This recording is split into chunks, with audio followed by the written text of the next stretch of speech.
बिस्मिल्लाहिर्रहमानिर्रहीम। अस्सलाम वालेकुम रहमतुल्लाह। मैं अपने 150 साथियों के साथ उर्दन पहुंच चुका हूं और अल्हम्दुलिल्लाह 5-6 दिन इसराइल के बदनामी ज़माना नेगेव डिजर्ट जेल के अंदर रहने के बाद हमें रिहाई मिल चुकी है।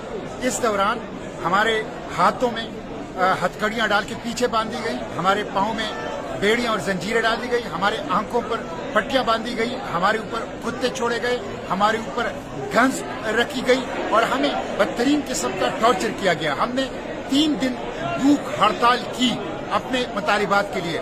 No access to air, no access to drinking water, no access to medication, no access to lawyer, किसी किस्म की चीज तक हमें रसाई नहीं थी। एक बदनामी जमाना जेल था, लेकिन अल्हम्दुलिल्लाह हम रिहा हो चुके हैं और फलस्तीन की आजादी की जिद्दोजहद जारी रहेगी। इस नाकाबंदी को हम तोड़ेंगे, बार बार इसके लिए जाएंगे, गजा को बचाने के लिए कोशिश करेंगे और जो जेनोसाइड के मुजरिम हैं उन मुजरिमों को कैफर किरदार तक पहुंचाएंगे इंशाअल्लाह। मुजाहिमत जारी रहेगी, अडियाला जेल से इसराइली जेलों तक फलस्तीन की आजादी की जिद्दोजहद जारी रहेगी और मुजाहिमत की जिद्दोजहद इंशाअल्लाह जारी रहेगी। जल्द आऊंगा पाकिस्तान और पूरी तफसील जो इस फ्लोटेला की है और इसराइली जेलों की है आपको बताऊंगा।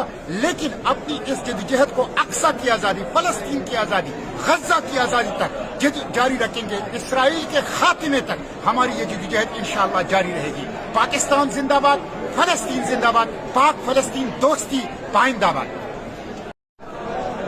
बिस्मिल्लाहिर्रहमानिर्रहीम। अस्सलाम वालेकुम रहमतुल्लाह। मैं अपने 150 साथियों के साथ उर्दन पहुंच चुका हूं और अल्हम्दुलिल्लाह 5-6 दिन इसराइल के बदनामी ज़माना नेगेव डिजर्ट जेल के अंदर रहने के बाद हमें रिहाई मिल चुकी है। इस दौरान हमारे हाथों में हथकड़ियाँ डाल के पीछे बांधी गई, हमारे पाँव में बेड़ियाँ और जंजीरें डाल दी गई, हमारे आंखों पर पट्टियां बांधी गई, हमारे ऊपर कुत्ते छोड़े गए, हमारे ऊपर गन्स रखी गई और हमें बदतरीन किस्म का टॉर्चर किया गया। हमने 3 दिन भूख हड़ताल की अपने मुतालिबात के लिए।